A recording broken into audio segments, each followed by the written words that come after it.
Assalamualaikum warahmatullahi wabarakatuh. Perkenalkan, nama saya Eni Lestari, Prodi D3 Keperawatan Poltekkes Kemenkes Bengkulu tingkat 1B. Baiklah, di sini saya akan menjelaskan materi konsep sikap mata kuliah psikologi. Sikap terdiri menjadi definisi, komponen, karakteristik, faktor pembentukan, fungsi, teori pembentukan atau perubahan. Definisi sikap terdiri menjadi 3 bagian, yaitu berorientasi pada respon, berorientasi pada kesiapan respon, berorientasi pada skema triadik. Berorientasi pada respon yaitu sikap adalah suatu bentuk atau reaksi perubahan seperti perasaan mendukung maupun perasaan tidak mendukung terhadap suatu objek. Berorientasi pada kesiapan respon yaitu sikap merupakan kesiapan untuk bereaksi terhadap waktu objek dengan cara-cara tertentu, seperti kecenderungan potensial untuk beraksi dengan cara tertentu jika individu dihadapkan pada suatu stimulus yang menghendaki adanya respon. Berorientasi pada skema triadik. Sikap merupakan konstelasi komponen kognitif, afektif, konatif yang berinteraksi dalam memahami, merasakan, dan berperilaku terhadap suatu objek. Seperti keteraturan tentang dalam hal pemikiran, perasaan, dan predisposisi tindakan seseorang terhadap suatu aspek di lingkungan sekitarnya. Komponen atau struktur sikap. Komponen sikap terbagi menjadi 3, yaitu kognisi. Kognisi berupa kepercayaan, keyakinan, ide, konsep, persepsi, stereotipe, pandangan, opini, pengetahuan, atau informasi tentang suatu objek. Yang kedua, afeksi. Afeksi berupa emosi, perasaan, nilai-nilai tentang suatu objek. Yang ketiga, konasi. Konasi berupa kecenderungan bertingkah laku atau bertindak terhadap suatu objek. Model trikomponen terbagi menjadi 3, yaitu connection atau perilaku, affect atau perasaan, cognition atau pengetahuan.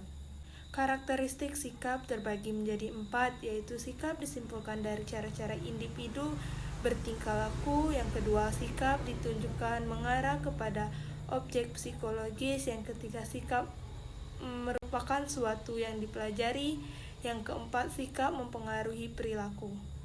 Sikap vs perilaku. Sikap merupakan predisposisi, tendensi, kecenderungan untuk bertingkah laku.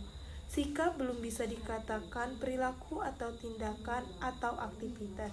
Sikap dapat memprediksi perilaku yang akan muncul dan sikap dapat mempengaruhi perilaku. Dengan sikap tidak secara langsung berhubungan dengan perilaku. Faktor pembentukan sikap. Sikap adalah sesuatu yang dipelajari melalui adanya interaksi sosial, saling mempengaruhi dengan mempengaruhi pola perilaku. Faktor yang mempengaruhi pembentukan sikap terdiri menjadi 6 bagian. Yang pertama, pengalaman pribadi. Yang kedua, kebudayaan. Yang ketiga, orang yang dianggap penting, seperti orang tua, keluarga, pacar, sahabat, pemimpin. Yang keempat, media massa. Yang kelima, institusi atau lembaga atau pendidikan dan agama. Yang keenam, faktor emosional dalam diri individu. Fungsi sikap terbagi menjadi 4 bagian menurut utilitarian function. Sikap memungkinkan individu untuk memperoleh atau memaksimalkan reward dan meminimalkan punishment, yaitu mencapai sasaran atau tujuan. Contohnya, sikap pada modul seperti rajin belajar dapat nilai A.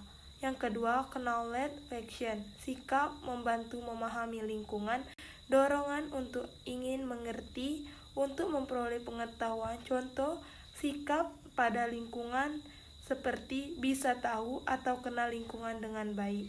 Ketiga, value expressive function. Sikap akan mengkomunikasikan atau mereferensikan nilai atau identitas yang dimiliki seseorang. Contoh, sikap anti narkoba seperti identitas mahasiswa yang baik. Yang keempat, ego defensive function. sikap melindungi diri, menutupi kesalahan, agresi, dalam rangka mempertahankan diri atau ego sendiri. Contoh, suka tapi gengsi, suka tapi ditolak, seperti sikap negatif pada gebetan, atau gengsi atau malu karena ditolak.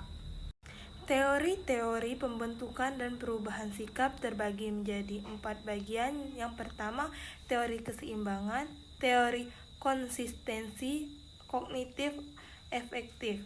Yang ketiga, teori ketidaksesuaian. Yang keempat, teori atribusi. Teori keseimbangan yaitu bagaimana sikap kita berkenaan dengan orang lain atau objek yang konsisten.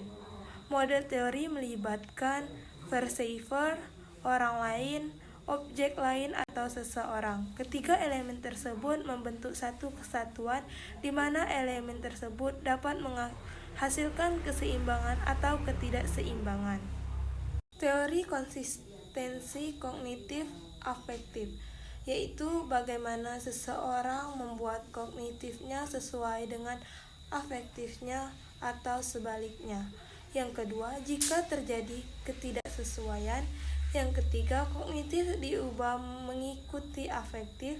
Yang keempat, afektif diubah mengikuti kognitif. Teori ketidaksesuaian terdiri menjadi 3, yaitu sikap akan berubah untuk mempertahankan konsistensi dengan perilaku nyatanya.